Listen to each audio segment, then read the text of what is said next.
Our New Testament reading, our gospel reading comes from Luke chapter 17, verses 5 and 6.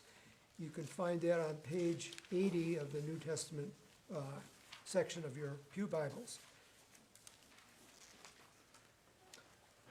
Pretty short reading. The apostles said to the Lord, "Increase our faith." The Lord replied, "If you had faith the size of a mustard seed, you could say to this mulberry tree, 'Be uprooted and planted in the sea,' and it would obey you."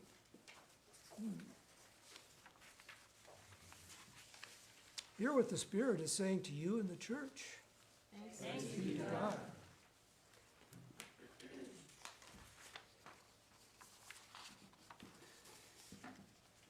So this is World Communion Sunday. It's a Sunday we join with Christians in many nations, many races, speaking a variety of languages and engaging in many styles of worship.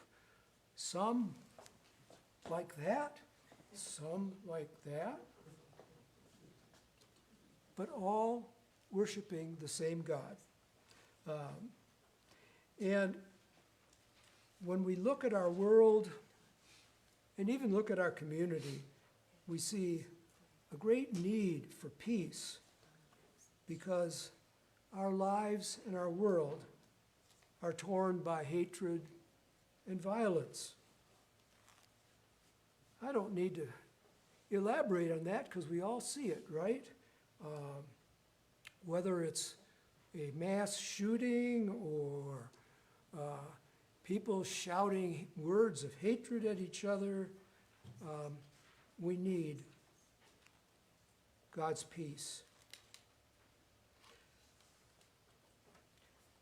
Book of Lamentations, many of those passages in Lamentations come from the period of the exile when the people of Israel were ripped out of their homeland and taken off into Babylon. It was a time of suffering and a time of questioning. So these words that we read this morning are especially appropriate. But this I call to mind, and therefore I have hope. The steadfast love of the Lord never ceases. His mercies never come to an end. They are new every morning. I love that. His mercies never come to an end. They are new every morning. So when we get out of bed in the morning, we can say, God's mercies are with me today, fresh and new. And yet, peace seems so impossible. But our need for peace seems so great. Again, we live in a country and a world filled with hatred, gun violence, senseless killing, fear of terrorism. We've got this awful war going between Russia and Ukraine. The conflict between Palestinians and Israelis has continued and continued for years. People are fleeing their homes in Central America because of gangs and the failure of their government to deal with their problems. And we have the city streets in the United States. Albuquerque is highly rated for a place where there is lots of killings and violence. But we return to the voice of the Lamentations. Yet hope returns when I remember this one thing. The Lord's unfailing love and mercy still continue, fresh as the morning, as sure as the sunrise. How is this possible in our world? Well, Jesus told his disciples that if you had faith as big as a mustard seed, you could say to this mulberry tree, pull yourself up by the roots and plant yourself in the sea, and it would obey you. Now, you know, a mustard seed is a little tiny little seed. So if we had faith just a little bit, according to Jesus, we could say to a mulberry tree, and a mulberry tree is a pretty big tree, and it has deep roots. So, but if we had a faith the size of a mustard seed, we could say to the mulberry tree, okay, uproot yourself, go to the ocean, plant yourself there, and it would happen. Well, I don't know about you, but I've never tried that out. Because I don't think I've got the faith of a mustard seed, I guess. But with God, you know, a lot of things are possible. All things are possible, says the Bible. And we see signs of God's peace breaking out in places we never thought it would be possible. South Africa went from apartheid, this domination of the white minority against the black majority, and everyone thought to bring change to this situation is going to result in horrendous violence, maybe civil war. But guess what? They did it peacefully. Peacefully. And they've had their truth and reconciliation commissions and the confessions of white people against about the hatred and violence that they have committed against their colored neighbors.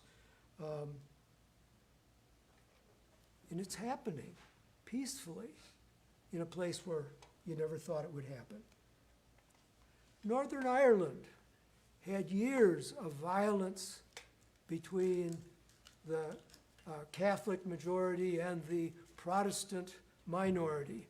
Many of the Protestants involved in that conflict, by the way, being Presbyterians. Bad news for us. But they have resolved their issues peacefully, pretty much. There have been a few isolated incidences of violence, but nothing like there used to be. And why is that? Because one of the leaders on the Protestant side said, I don't want my grandchildren to live in a country torn by violence like this one is. And so they got together and they talked things through and they came up with a plan for peace. And it's working. It's working. The Israeli and Palestinian conflict has been going on for years and years and years. Ever since the 1967 war, when Israel took over the West Bank and the Gaza Strip, and began oppressing the people and began taking their land, there has been violence. There has been protest. And one of the leaders of one of the violent factions on the Palestinian side says, yeah, we use suicide bombers. That's because we don't have the jet planes and the bombs that the Israelis have that are being dropped on our heads. And we don't have the guns that the Israeli Defense Forces use against us. All we've got are rocks and stones to throw. That doesn't justify it, but maybe someday, in God's time, there will be peace between Israelis and Palestinians. Maybe. Meanwhile, in God's eyes, we are forgiven, we are healed. We are set free from our fear. And if we're set free from our fear, we can let go of our hatred. Because hatred really is a response to being afraid. Okay. The Lord's unfailing love and mercy still continue, fresh as the morning, as sure as the sunrise. Mitri Rahib is a Palestinian, a Christian, and a pastor in Bethlehem, the real Bethlehem. He's the pastor of the Christmas Lutheran Church. Now, that's a great name for a church in Bethlehem, isn't it? And why are they Lutheran? Well, because back about the turn of from the 19th to 20th century, Palestine was a territory of Germany, and Germans sent their missionaries there. And so, yeah, there are Lutheran churches in Bethlehem. In his book, and Mitri is an author. He's an amazing man. I met him when we went on a study trip of Israel and Palestine, and we stayed at the International Center of Bethlehem, which is part of the Christmas Lutheran Church's compound. They do some amazing things there. They have this facility where they can bring people in so they can study and learn about their life. They've got, they started many years ago, a organization to teach people how to make crafts and jewelry to sell to the tourists who came to Bethlehem. That was pretty cool. He's opened up a school that, is a school unique because there are Christians and Muslims learning together and building peace with one another that way. But one of the people asked him, well, why don't you have Jewish children coming to your school as well? And he said, we would love that, but the Israeli government will not allow that. Anyway,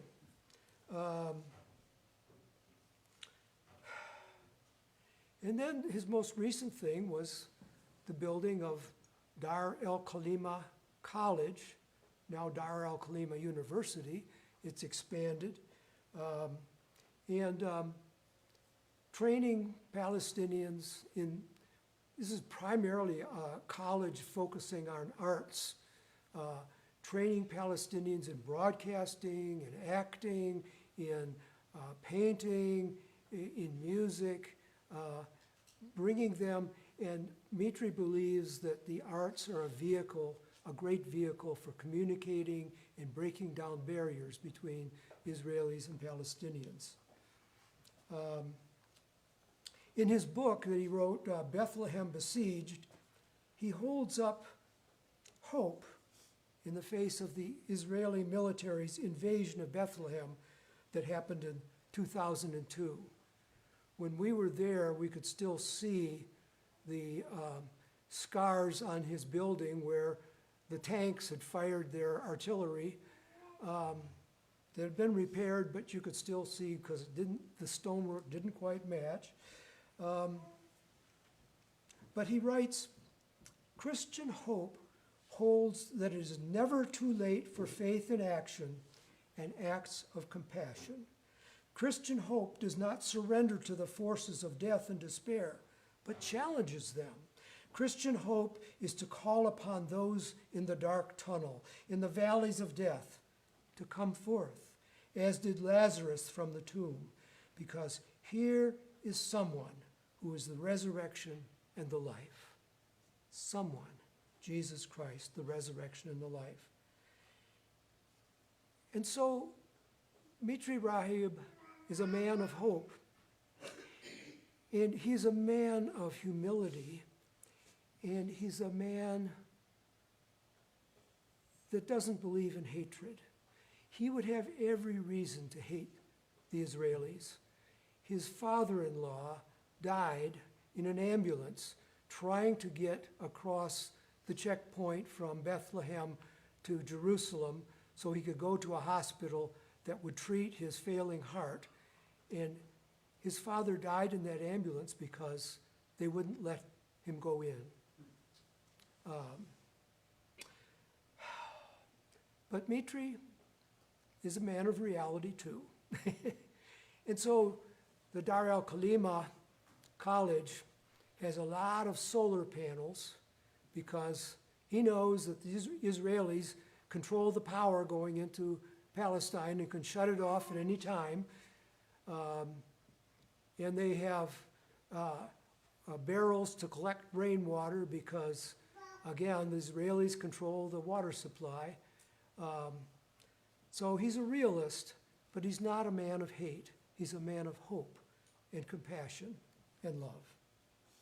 Anyway, he concludes his book with these words: holding to a hopeful vision in the context of war gives hope a new meaning. It is no longer something we see, but rather something we practice, something we live, something we advocate, something we plant.